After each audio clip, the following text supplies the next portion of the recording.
Hello friend, welcome to the lecture of manufacturing process.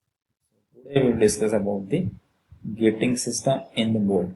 So all the lectures are available on the YouTube channel Engineering College Banswara. So you can read for all the lecture about the various topic. And basically this lecture was recorded according to the syllabus of the RTU code. So today we will discuss about the gating system in the mold. So this is a very important part in the mold. You can see from the figure we have a number of components. Those are assembled and we create the one system basically which is used for the casting. So we'll start from the here we have a gate system. Okay, so you can see we have three gate which was connected with the one runner. So we are giving some extension to the runner. So here we have spur base, spur, pouring basin, the riser. So it's a very simple. We are pouring the metal from the pouring basin, and you can see then it will move to the spur and it will transfer to the runner.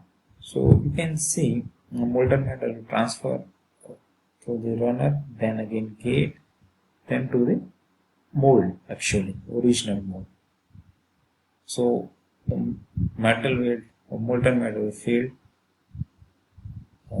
this cavity in the mold, and then again we have a riser.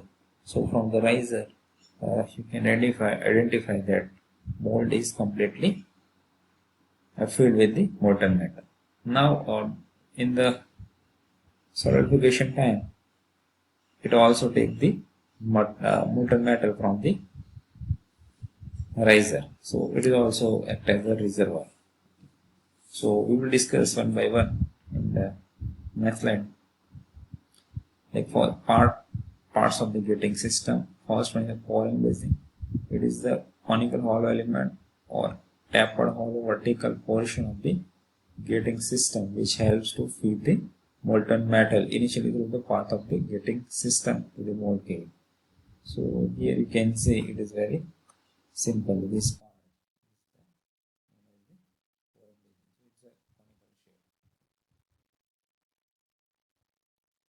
now second is the spur. It is a vertical passage made generally in the cone using the tapered spur pin. It is connected to the bottom of the pouring basin. So it is tapered with its bigger end to receive the molten metal, and the smaller end is connected to the runner. So here you can see the bigger end is connected with the pouring basin and the lower part is connected with the spur base. It helps to feed the molten metal without the turbulence to the runner, which in turn reach the mold cavity through gate. Now next, that is third part, gate. It is a small passage or a channel being cut by the gate cutter which connect runner with the mold cavity and through which molten metal flow to fill the mold cavity. It fills the liquid metal to the casting at the rate consistent with the rate of solidification. So you can see these three part is known as the gating gate.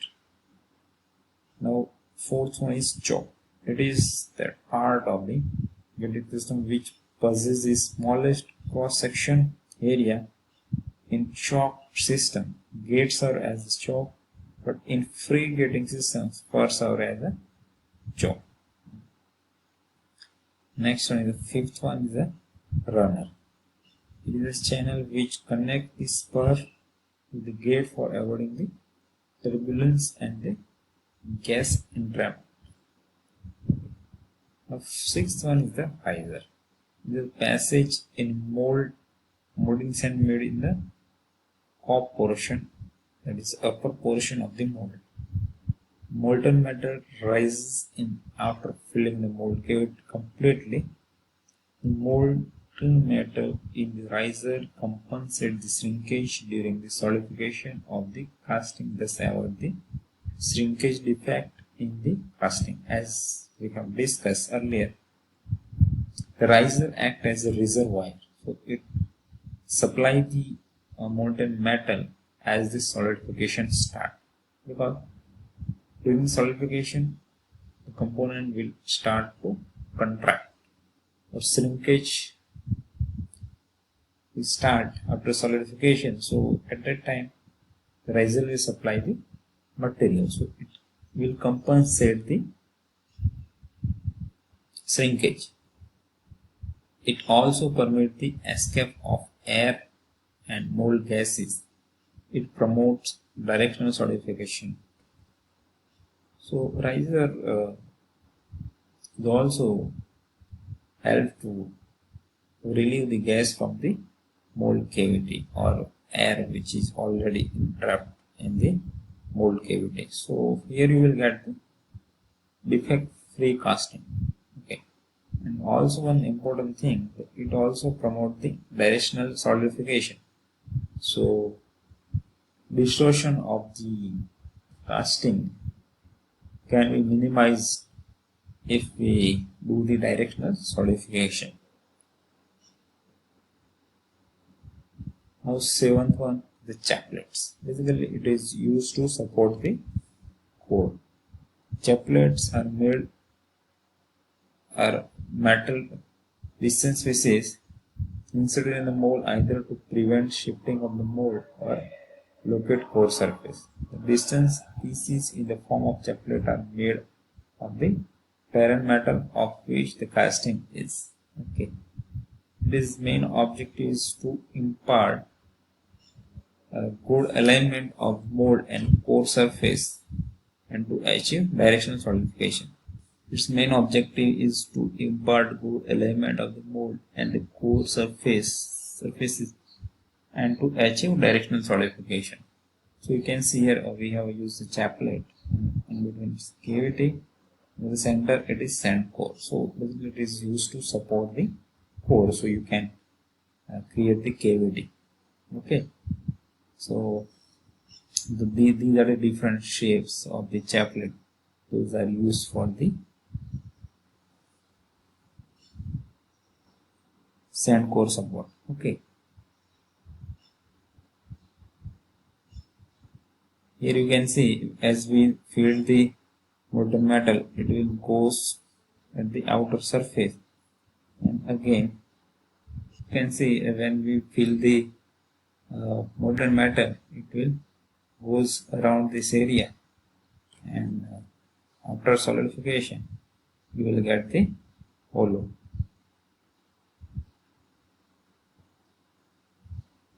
This chaplet will melt and it will merge into the molten metal. As you can see, it was made the same material as of the your workpiece.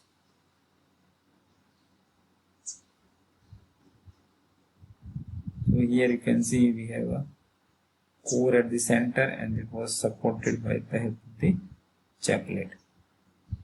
This is the riser, and it's a downspur, parting line, mold and cavity. As and we fill the material, okay. So here the molten metal is surrounded to the core, and chaplet obviously it will melt and it will merge into the molten metal. Here we have riser, so as solidification goes on, it will take the material from the riser. So this is a very simple example of the molding. Now eighth one is chills. In some casting it is required to produce a hard surface at the particular place in the casting. At that particular position, special mold surface for the fast extraction of the heat is to be made. Okay. The fast heat extracting metallic material known as the chill will be incorporated separately along with the sand mold surface during the molding. After the pouring of molten metal and during solidification, the molten metal solidify quickly on the metallic mold surface in the comparison to other molds and surface. So this impart hardness to that particular surface because of this special hardening treatment through fast extracting heat from the particular portion. So it is very simple. Suppose you are producing the casting, very large casting, and at a certain point you want some different hardening. So at that point we are using chills, which is actually used to extract the heat very fast. So it will produce the very hard surface at the particular point. So you can see here we have a chills, and we have different shape of the chills which is used at the specific location. So here here in this diagram you can see here we have used the chills at the outer surface, so you will get the hard surface. So this is the diagram of the wheel. Okay, here we have core, means here we will get the hollow part and surrounded part, that will be solid. So I think this is the mold of the wheel, but at the outer part you will get the hard surface, which is your required portion. So up to this, I think we have discussed all the elements of the gating system. So thank you for listening my lecture on the gating.